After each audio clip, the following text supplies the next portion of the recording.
When I was young, I lived in New York with my parents, my brothers, and my sisters. Life back then felt simple, warm, and safe. Our home was always filled with laughter, the smell of my mother's cooking, and the endless noise of children arguing, playing, and then forgiving each other in the same breath. I thought those days would last forever. One afternoon, my mother asked me to buy groceries. I remember walking into the little neighborhood store, the bell above the door ringing as I stepped in. I picked up what she needed, but when I reached into my purse at the counter, I froze. I had forgotten the money at home. My face turned hot with embarrassment. I wanted to run out, but before I could, the young man behind the counter spoke.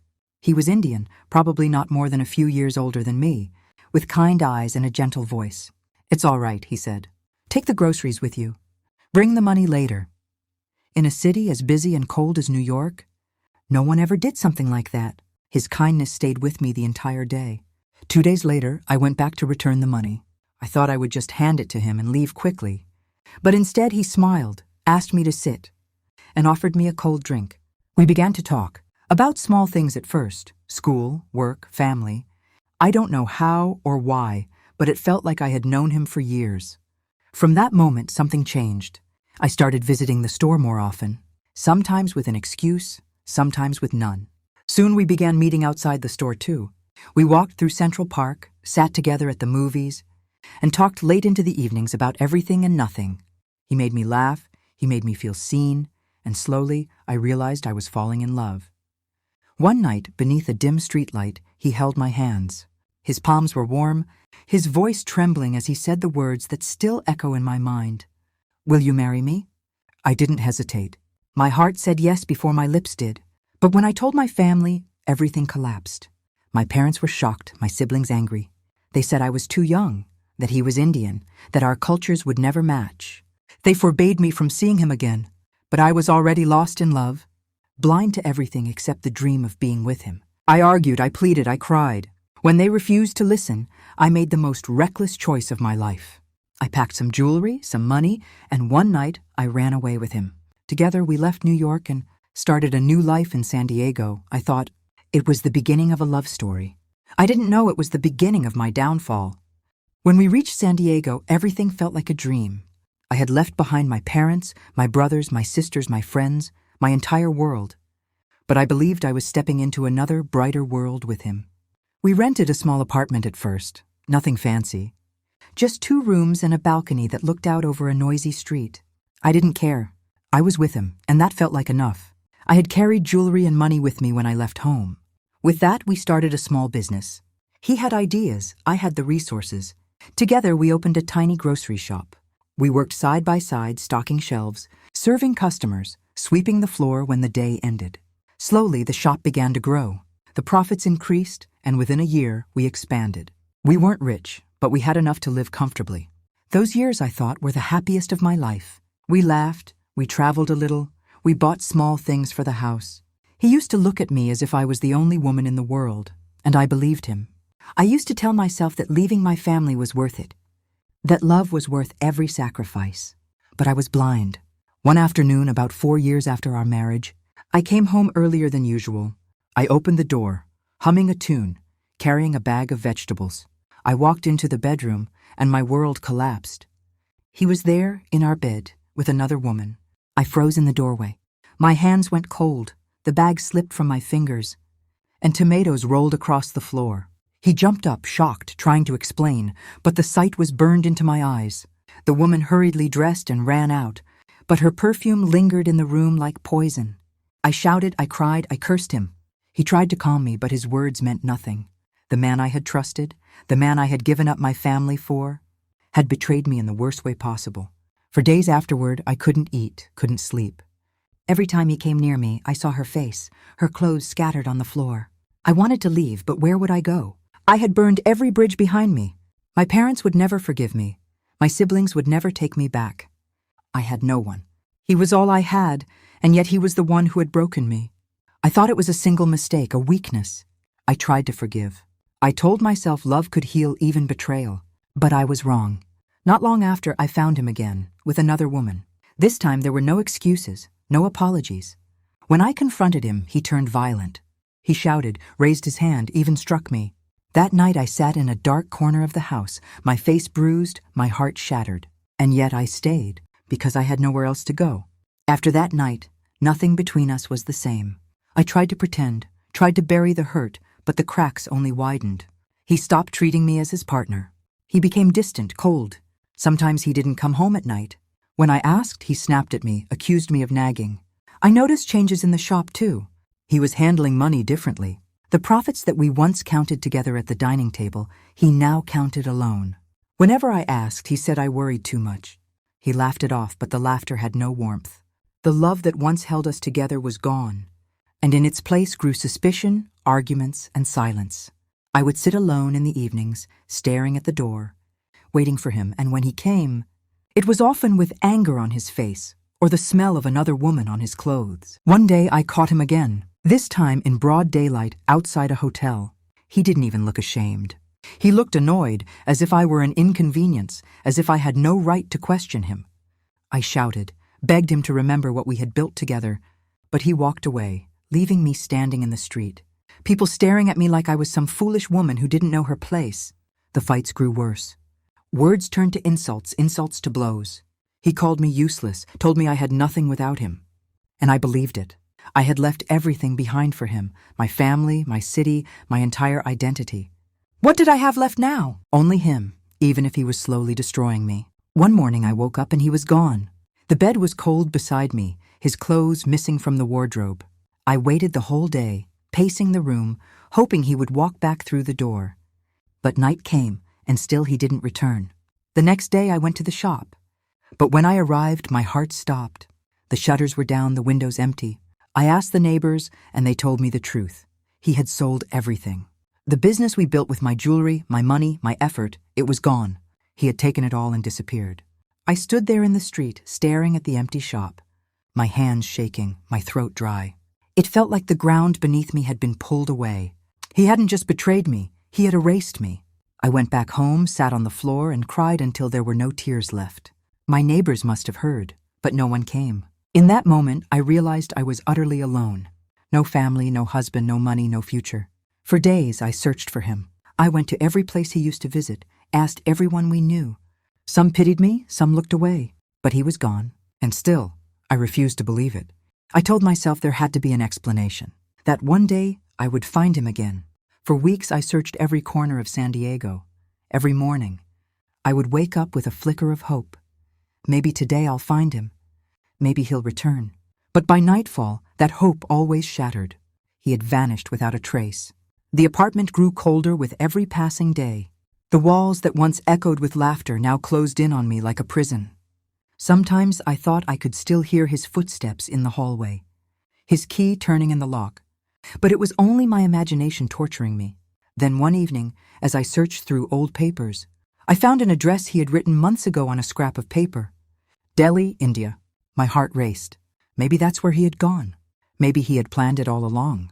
In that moment, I felt both betrayed and desperate. If he had run away, I needed to see him, to ask why, to demand answers. I sold what little remained of value. The apartment, the furniture, the small things we had collected together. Everything. I gathered enough money to survive, applied for a passport, and arranged my visa. Each step felt like climbing a mountain, but the thought of seeing him again kept me going. The day I boarded the plane, I looked out the window and whispered a goodbye to America. I had left New York once for him, and now I was leaving the entire country. My parents' faces haunted me. If they knew, would they pity me? Or would they say, "We warned you"? The flight was long, my thoughts endless.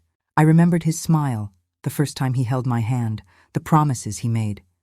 But then I remembered the betrayals, the lies, the other women, the bruises.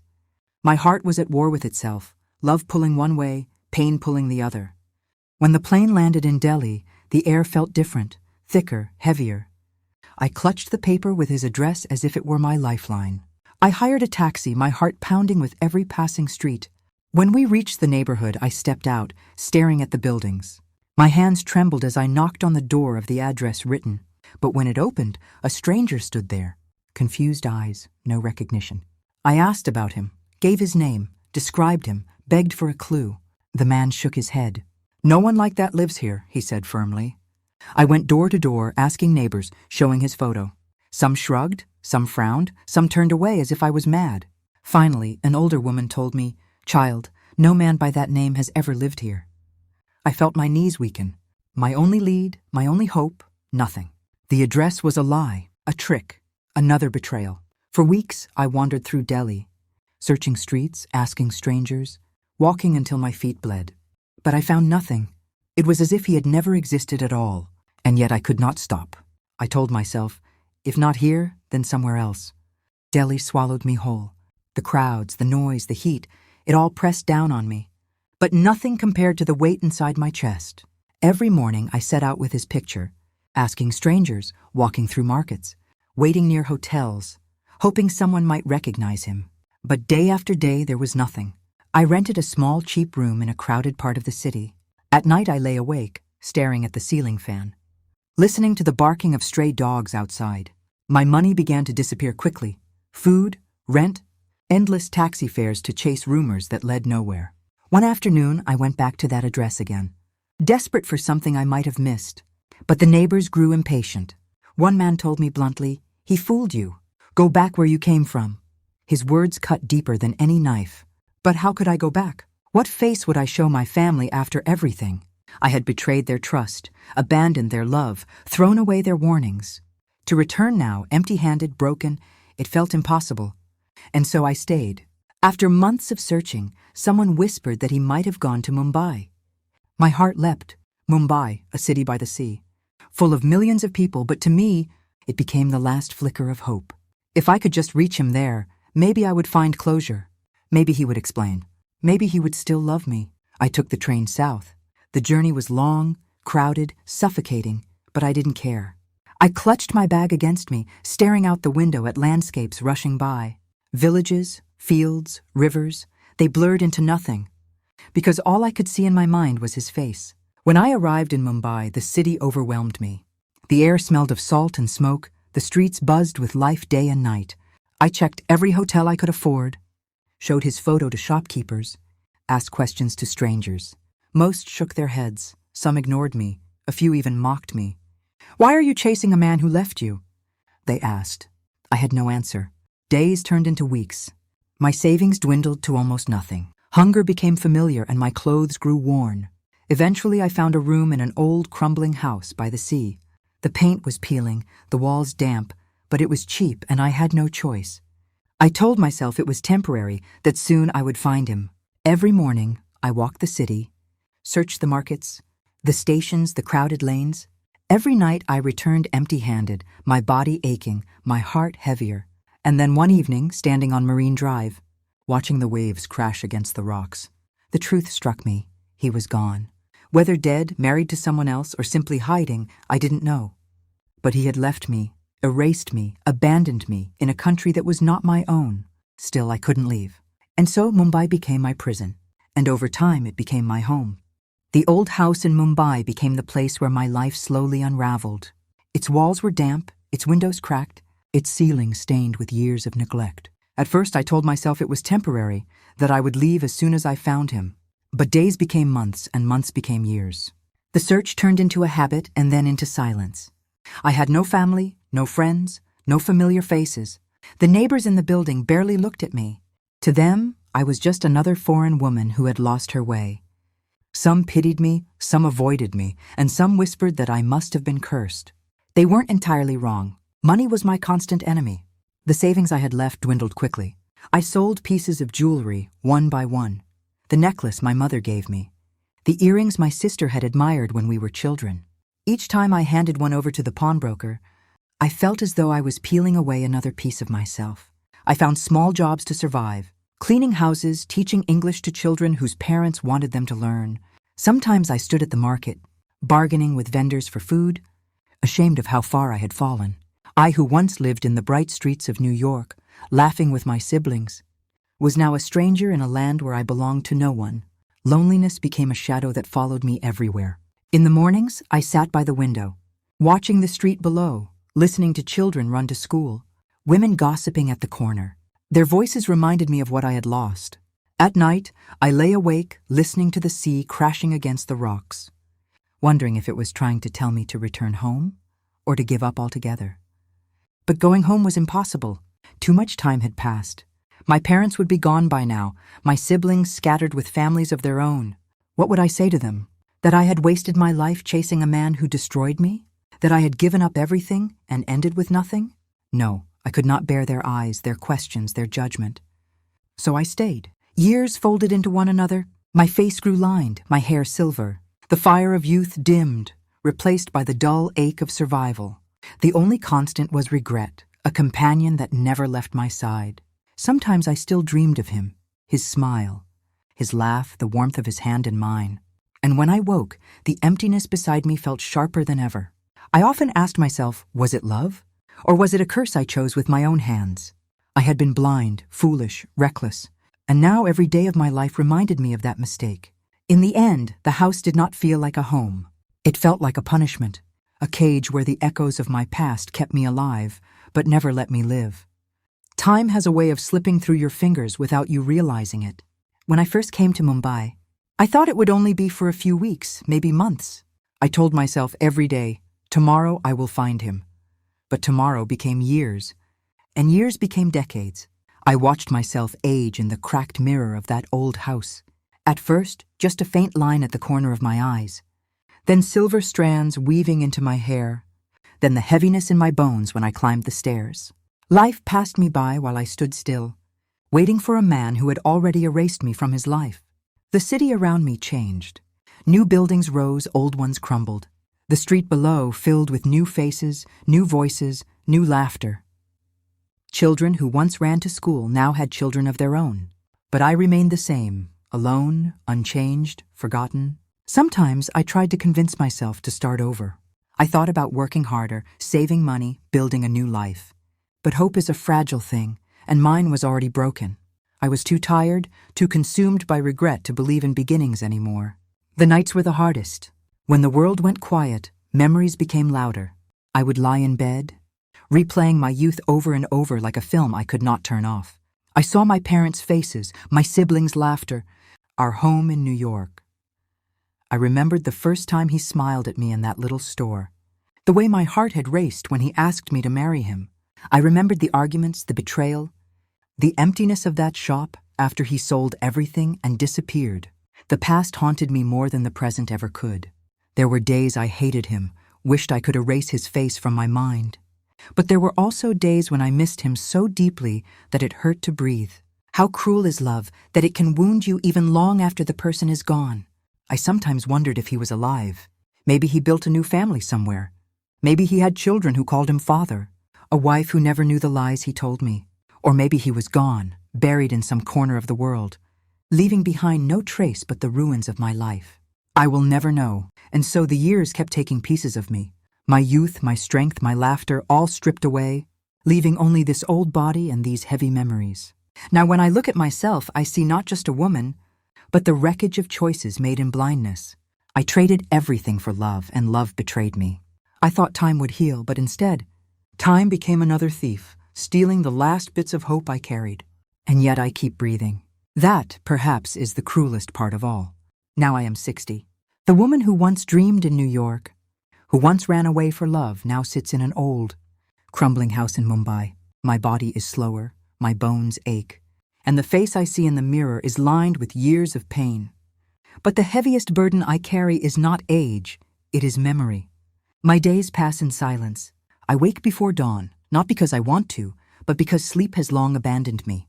The mornings are filled with the sounds of the street outside. Children running, vendors shouting, cars honking. I sit by the window with a cup of tea, watching life go on without me. The world moves forward, but I remain stuck, anchored to a past that refuses to let me go. I still keep some of his things. An old photograph, a shirt he once wore, a few scraps of paper with his handwriting.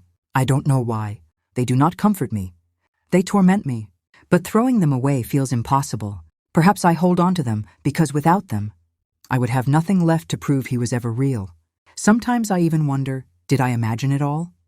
Was he just a dream that destroyed me when I woke? I speak little to anyone.